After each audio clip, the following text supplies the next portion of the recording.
Welcome back, everybody. It's good to see you. It's been a minute, but I've actually just accomplished something I've been working towards for a while. I finally got my own place, moved in with my girlfriend, and we're loving it. Welcome to the office. Say hello to Deadpool. And we're going to be doing some stuff today. Let's get started. A few days ago, I've been noticing with the Marquis that I've been hearing like a clunking noise when I hit bumps. It really came from the front left side. I picked it up and I saw this.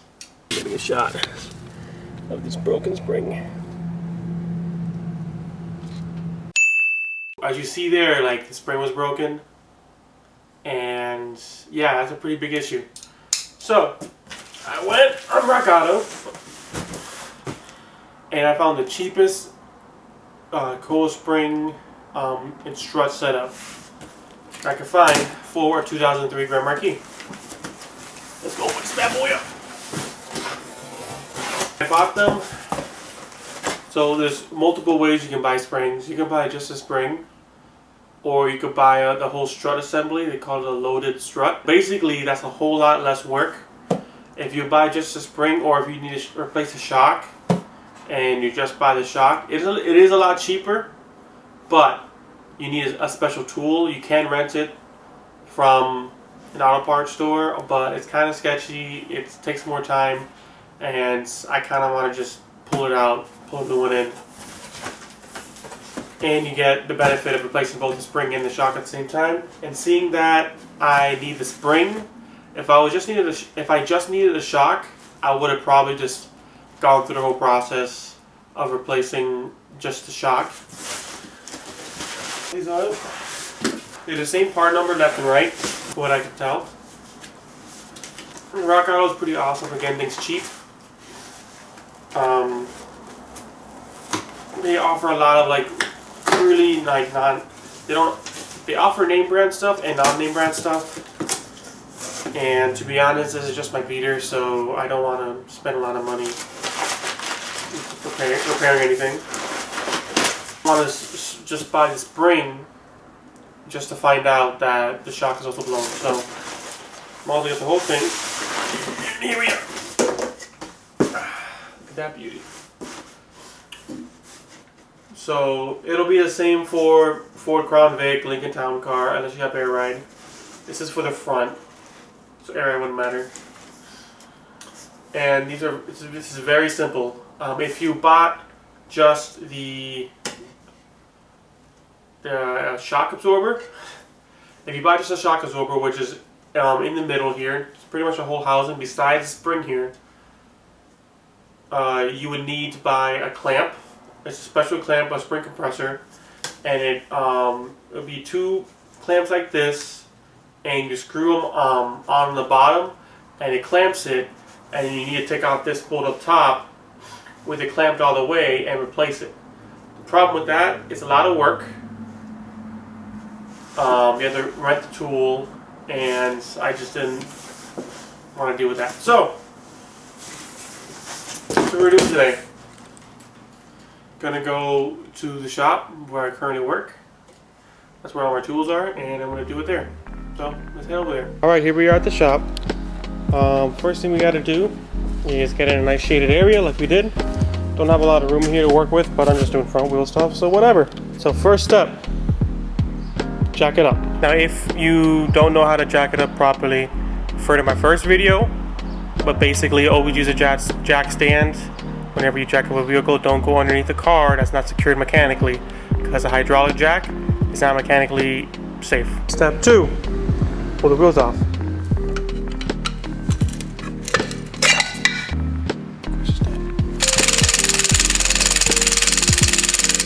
Battery's weak in this one too, look at that.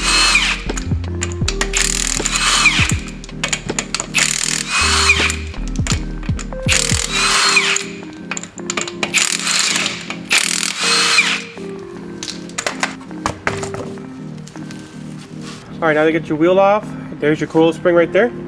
As you can see here, this is where the brake was that I was talking about before. So this is fairly simple. There's only like 4 bolts holding it in, There's 3 up top. 1, 2, and 1 right here. Do not take this bolt off. The big bolt in the center, do not take off, okay? That's only if you're replacing the shock absorber after you pull the whole unit off. All right, and then on the bottom, there's 1 big bolt right there. So because this car is a bit rusty, I'm gonna start spraying all this with WD-40 or PB Blaster real quick, and then I'll get to taking it off. All right, so to get this out properly, we need to drop the whole assembly down because this is kind of a pain in the butt. So you've got to unbolt the upper ball joint, lift this whole upper control arm out, bolts underneath here, and hopefully with that we can push this down and out this way enough to get that out after we loosen all these bolts. So because this is a big bolt, I'm gonna do that first. You see here, I turn it. The ball joint itself is turning with it.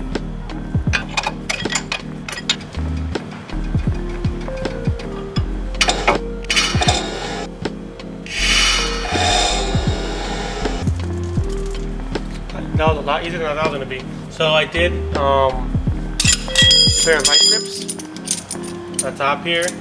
Normally I wouldn't do that because you can risk ripping the boot for the ball joint. But this ball joint boot is already really messed up and dried out. I will revisit this next week or so. Gotta order the parts.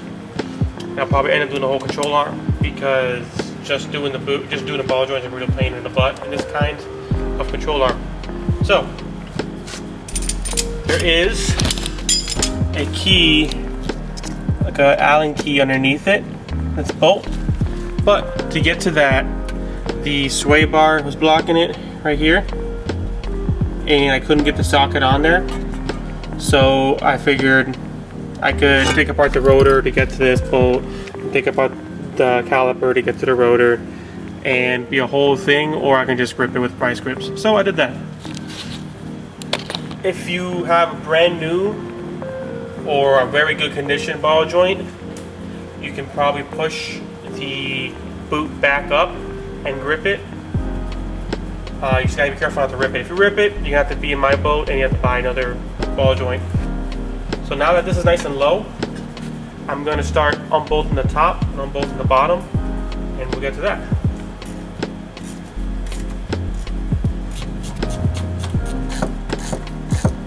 Hey Mick, this is getting kind of boring. Put a picture of a dog with a banana in his mouth. Yeah.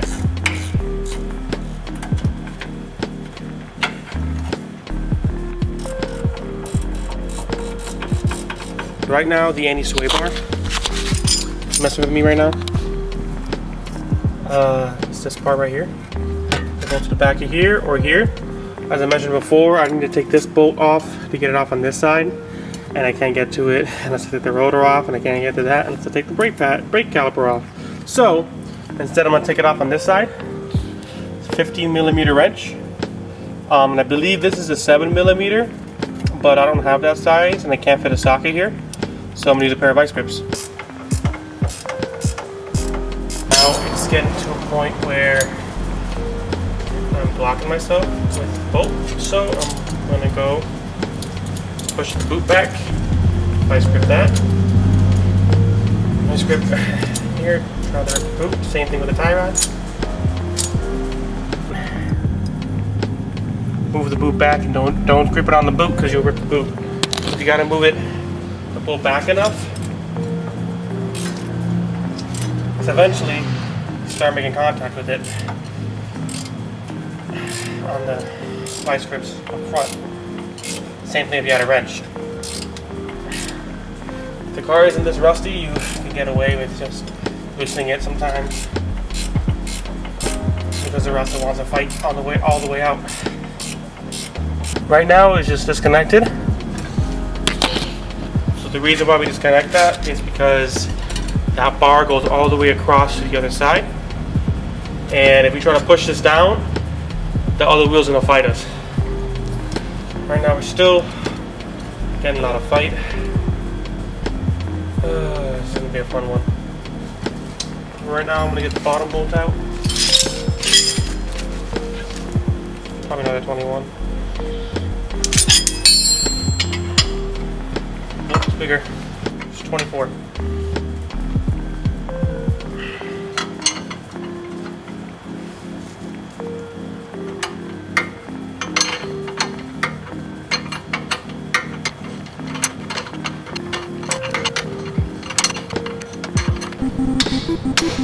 This bolt has its own locker on it, so as it tries to spin, it gets locked on the control arm. That's how I was able to get it off with only one wrench.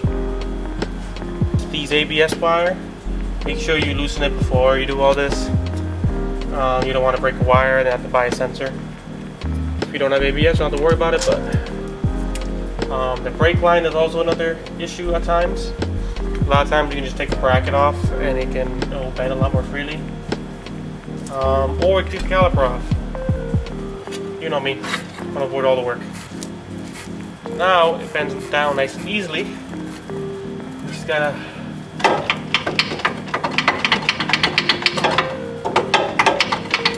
stuck on something. And we'll push it out this way. Watch this brake line.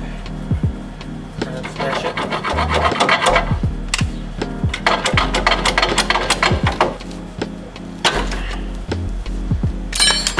There it is.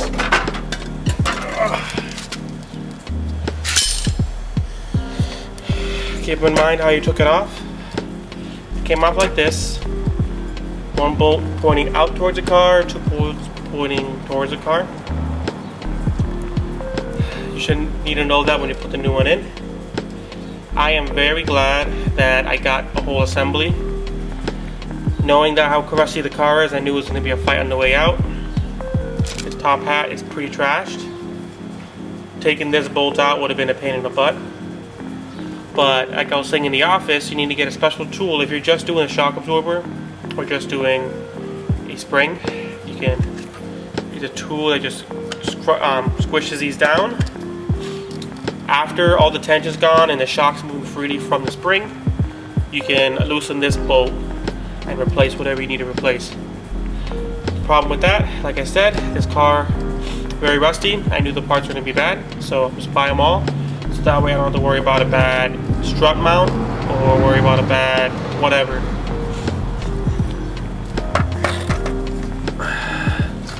Now, as you can see,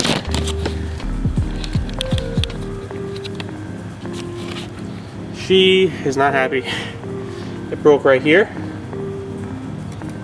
Broke right here.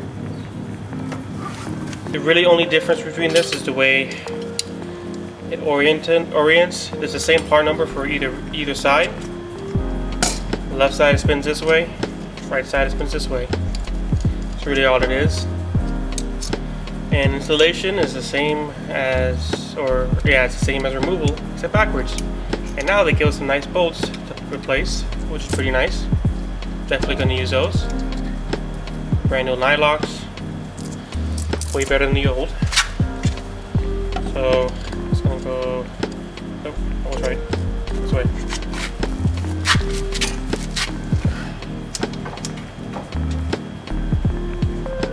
What? Before I put it in, very nasty up here, I'm going to hit a wire brush with it real quick and then I'll get it in. Brush the file, and get up in there. Easy to go back in. Since it was a pain to get out, it's not going to be a pain to get in.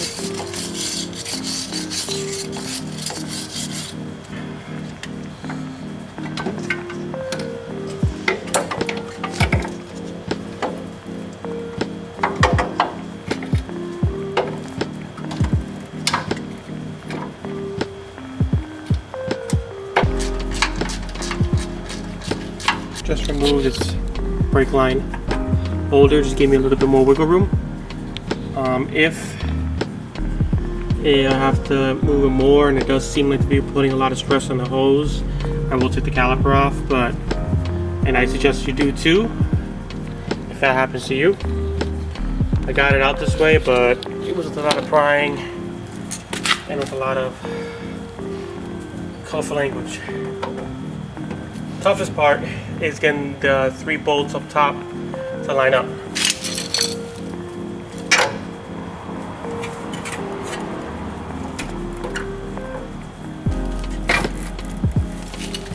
Like that. I'm going to spend Saturday. But saved you hundreds of dollars, so. I recommend only tightening the top bolts halfway, just so you have the wiggle room to move this bottom bolt down. Once you got the bottom bolts in, tighten them all up. So now I have all this wiggle room. If I need to move it a certain way to get the bolt in, if I tighten them all up, you're not moving that thing at all.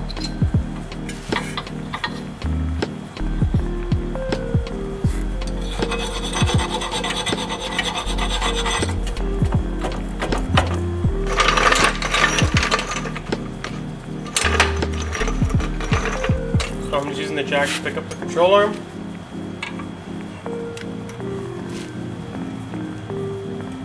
Get the line up right.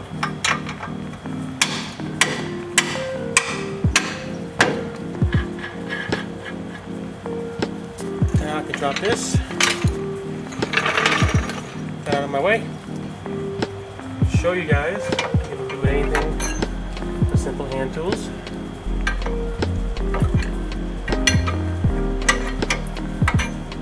Hey Mickey, put your favorite meme on the screen right now. Also, the camera's about to die. Make sure you torque that bottom bolt nice and good.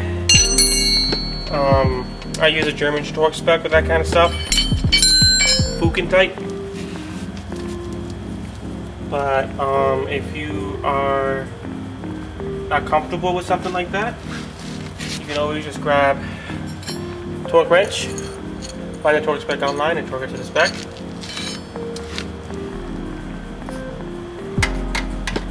The top bolts, finish tying those up.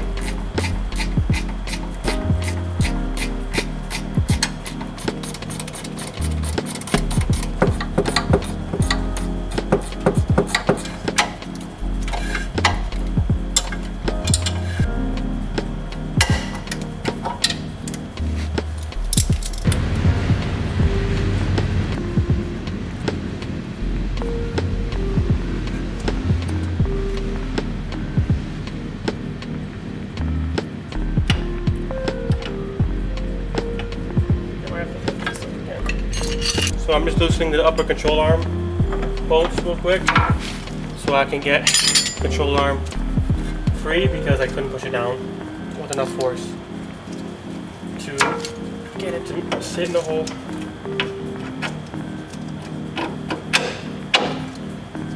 These are non-eccentric, they're not going to mess up my alignment, so I don't have to worry about that.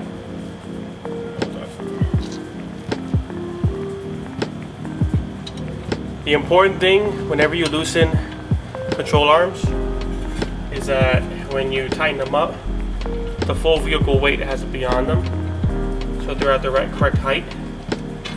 Because if you have them all the way down, then you tighten them up, and then you put the vehicle's weight on them and they move up, it can rip the ball joint bushings. And then you have to do more work to your car.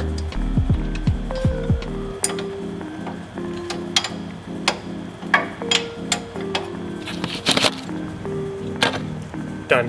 Before we're done, we got to put the wheel back on. What I did is I put the wheel back on there, put the lugs on loosely, and just kind of tighten it as best you can. And when you drop the vehicle down, get yourself a torque wrench and torque them down. If you don't have a torque wrench, even though I really recommend it, using a torque wrench, you can just tighten them down as tight as you can. Try not to break the lugs, but a torque wrench is recommended so your wheel doesn't fall off. Thanks for watching, guys. That's how I replace a McPherson strut on a Ford Panther body.